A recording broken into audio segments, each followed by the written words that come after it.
Hi. Raise your hands if you're like me and you went to a school where you had to go to school. Great, okay, cool. So raise your hands if you're like me and you went to a school where they had a curriculum that you had to learn. Okay, looks like everyone. Raise your hands if you had things that you were interested in outside of school that you didn't have time to learn because you were busy with their curriculum. Great, me too. And then finally, raise your hands if you would have studied that stuff, if you did have the time to do it on your own and done it. Great, great, thank you. So I'm a Florida boy, and this is my beach. And it is the most beautiful beach in the world, in my opinion.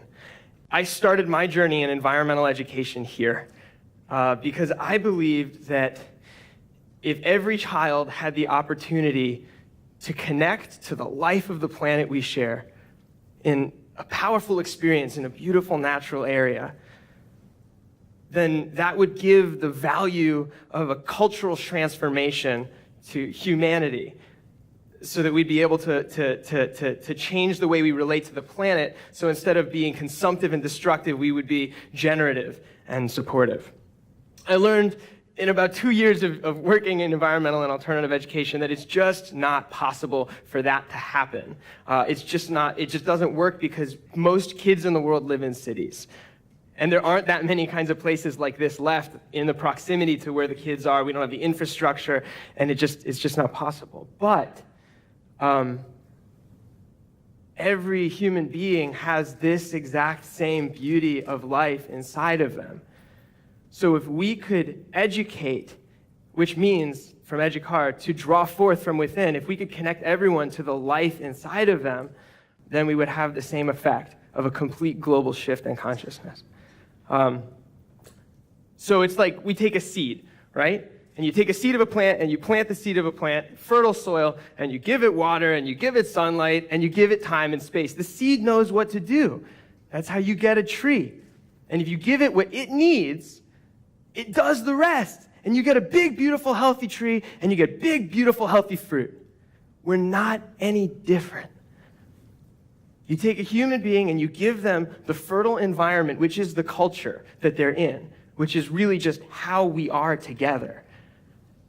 And you give them what they need, and you give them the space, you give them the time, and you trust the life inside of them fundamentally, you'll see miracles. So this idea of trusting the life in human beings is not a new idea.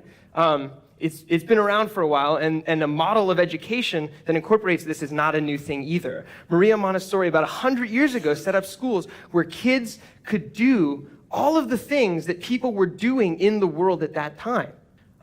The thing is that after 100 years have passed, the opportunities of things to do in the world today are so mind-bogglingly different after an industrial revolution and well into a technological one. So how do we update that model? How do we trust people to express themselves in a really, really weird, beautiful, complex world? So fast forward some time, and I met a dude at a TEDx event in Brooklyn, New York, who is adapting tools and practices from the software development world to this kind of education, so that the same ways that teams organize, teams of brilliant people come together, and then they figure out how they want to do completely innovative work really quickly and really powerfully and effectively together.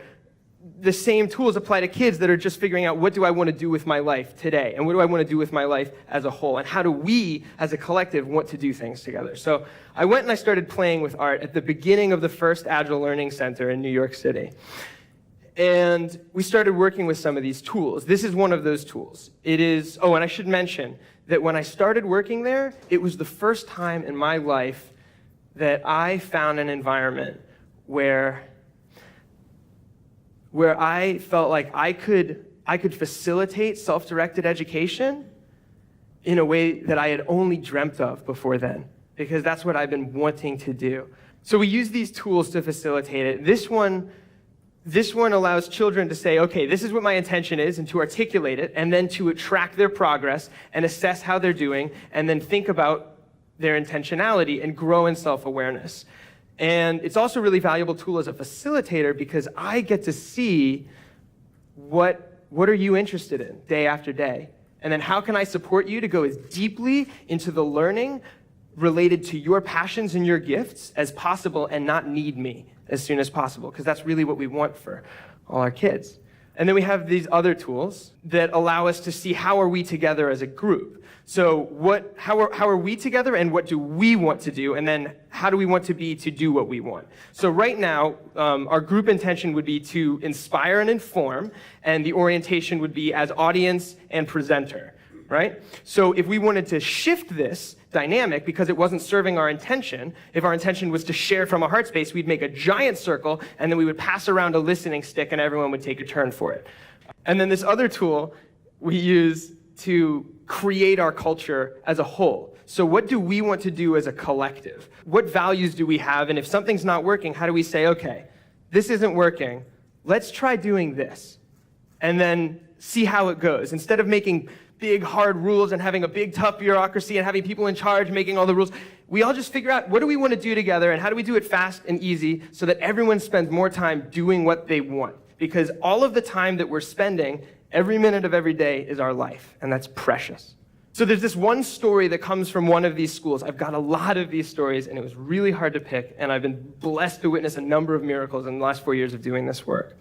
And this is a story of these 3 kids, and they went to the Museum of the Moving Image in New York City, and they got really excited about these video games that they saw there.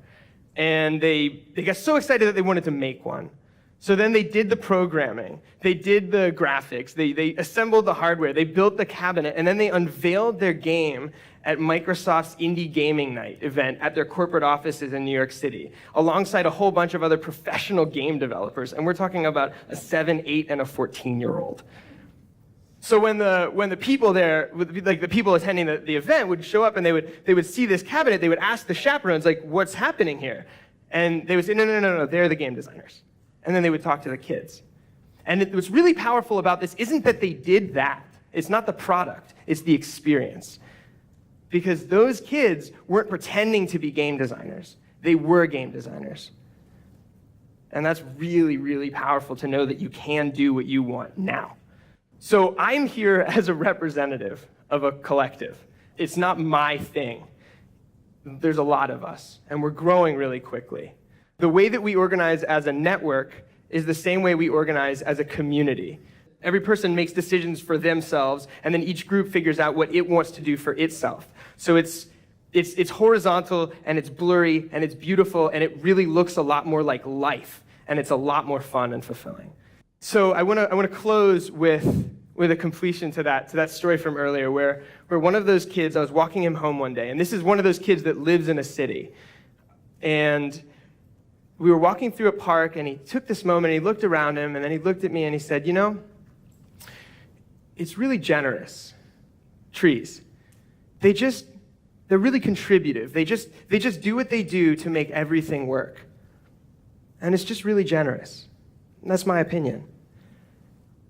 And in that moment, I got to see exactly what I've been working for all this time. And if a kid who lives in New York City and is interested in video games is harboring that kind of consciousness, then I don't really worry about the future. So thank you.